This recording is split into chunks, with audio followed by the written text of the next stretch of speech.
Morning students. Today we will discuss about the balancing of accounts in the books of ledger. पिछले topic में हमने accounts बनाने सीखे थे लेजर में. आज हम इन अकाउंट्स की बैलेंसिंग और टोटलिंग करना सीखेंगे. लेजर में हमारे पास 3 टाइप्स के अकाउंट्स हैं. हमने अपना डबल एंट्री सिस्टम में पढ़ा था. There are 3 types of accounts: personal, real and nominal. At the end of the accounting period और whenever needed, a businessman will be interested in knowing the position of various accounts. Accounting period के and में, accounting period कब and होता है हमारा? 31 मार्च को. 31 मार्च को एक बिजनेसमैन जब अपने अकाउंट्स क्लोज करता है तो वो ये जानना चाहता है कि उसके बिजनेस की क्या पोजीशन है. उसके बिजनेस में जो वेरियस अकाउंट्स बनाए गए हैं लेजर की बुक में, उसमें अकाउंट्स की क्या पोजीशन है. इस पोजीशन को जानने के लिए वो अपने अकाउंट्स को बैलेंस करता है. Balancing of an account means that the debit and credit side are total. Balancing, एक अकाउंट की बैलेंसिंग का मतलब है कि हम उसकी दोनों साइड का टोटल करते हैं. डेबिट साइड का भी टोटल और क्रेडिट साइड का भी टोटल. फिर इन दोनों साइड्स का हम डिफरेंस निकालते हैं.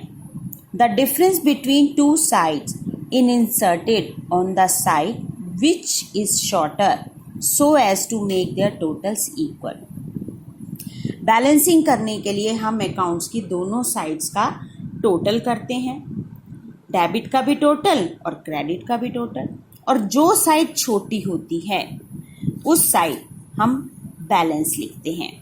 छोटी साइड को बड़ी साइड के इक्वल बनाने के लिए उनका जो डिफरेंस आता है वही हमारा बैलेंस कहलाता है. अगर डेबिट साइड ज़्यादा है क्रेडिट से तो हमारा डेबिट बैलेंस होगा अकाउंट्स का. और अगर हमारी क्रेडिट साइड ज़्यादा है डेबिट से तो बैलेंस क्रेडिट बैलेंस कहलाएगा. देखते हैं हमने जो पहले अकाउंट्स बनाए थे. सबसे पहला है हमारा कैश अकाउंट. कैश अकाउंट में हमने डेबिट का टोटल किया. डेबिट का टोटल आ रहा है 2 लाख रुपीज़. और क्रेडिट का जब आप टोटल करोगे, आप बैलेंस पे हाथ रख लो, क्रेडिट का जब आप टोटल करोगे तो 50,000 प्लस 19 प्लस 10 प्लस 2,000 ये आपका आ जाएगा 81,000. अब 2 लाख में से जब आप 81,000, मैं यहाँ पे रफ में लिख देती हूँ कि जब आप 2 लाख में से 81,000 माइनस करोगे, this is debit side 2 lakh और क्रेडिट का टोटल है 81,000. इस पे हाथ रखेंगे. बाकी 4 आइटम्स का हमने टोटल किया, 81,000 आ गया. अब इसमें से डेबिट में से क्रेडिट साइड, डेबिट साइड बड़ी है क्रेडिट साइड छोटी है, हम माइनस करके देख लेंगे क्या आ जाएगा हमारा. 1,19,000. ये 1,19,000 हमारा क्या आ गया यहाँ पे? बैलेंस. क्लियर हो गया. डेबिट का टोटल 2 लाख और क्रेडिट का इन चारों आइटम्स का टोटल हमारा आ गया 81,000. हम डेबिट में से क्रेडिट माइनस करेंगे तो हमारा आ जाएगा बैलेंस. अब डेबिट साइड ज़्यादा है तो इसे हम बोलते हैं डेबिट बैलेंस. कैश का डेबिट बैलेंस कितना है? 1,19,000. 30 अप्रैल को हम इसका बैलेंस निकाल रहे हैं. डेबिट के टोटल में से क्रेडिट का टोटल माइनस किया तो हमें ये बैलेंसिंग फिगर मिली. क्रेडिट साइड में हम बैलेंस लिख रहे हैं तो बाय बैलेंस CD. अगर डेबिट में होता तो टू बैलेंस CD लिखते. आई थिंक क्लियर हो गया होगा. कैश अकाउंट हो गया हमारा. अब हम कैपिटल अकाउंट देखते हैं. कैश अकाउंट कौन सा है? Real account.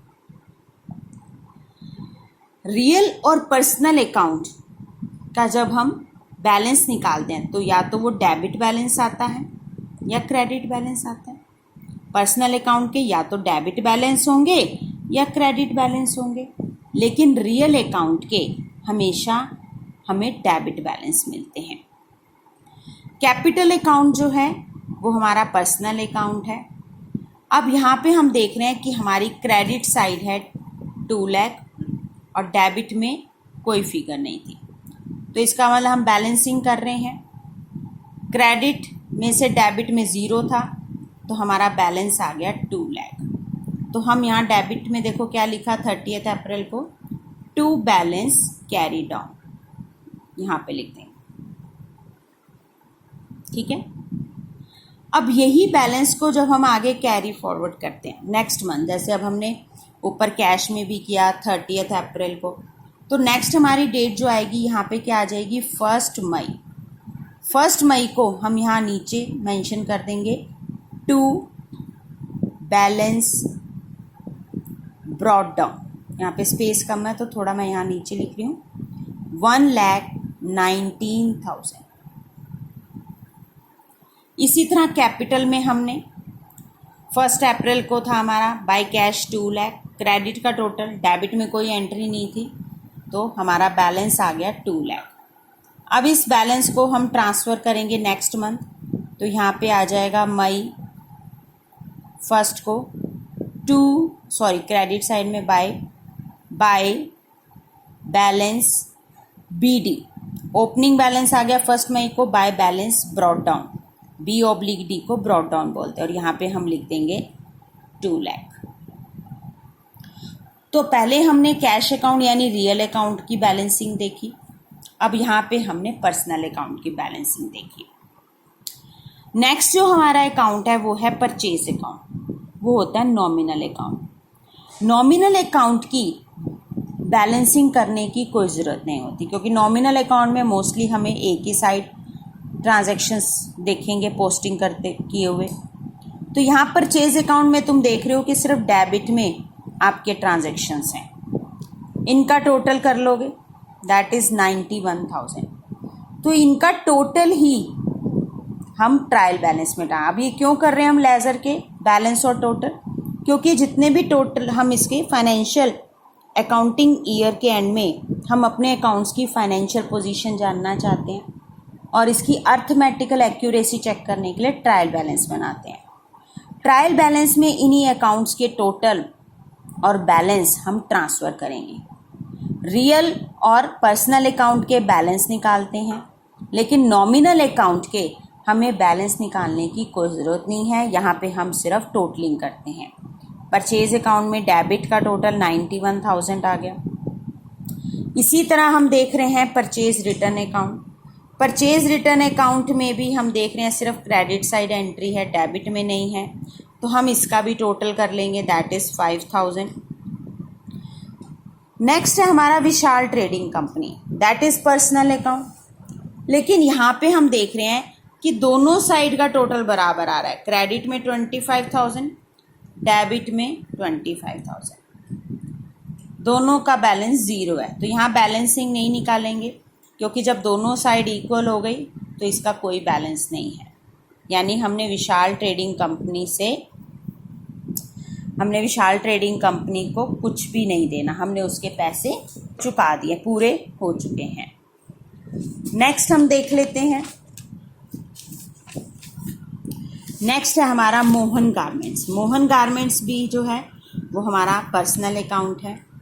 मोहन गारमेंट्स में भी हम देख रहे हैं क्रेडिट का टोटल 16,000 और डेबिट का टोटल डेबिट में कोई टोटल नहीं है। अब मोहन गारमेंट्स जो है वो हमारा क्या है, वो हमारा पर्सनल अकाउंट है। तो यहाँ पर हमारे बैलेंस आ रहे हैं 60,000। तो दिस इज़ द बैलेंस। तो हम लिख देंगे 30 अप्रैल को, डेट डाल देती हूँ यहाँ पे मैं। 30 अप्रैल को हमने जब देखा तो क्रेडिट साइड ज़्यादा है डेबिट से, तो यहाँ पे आ गया टू बैलेंस कैरी डाउन 16,000। इसके बाद discount received account. Discount received account जो है वो हमारा नॉमिनल अकाउंट है।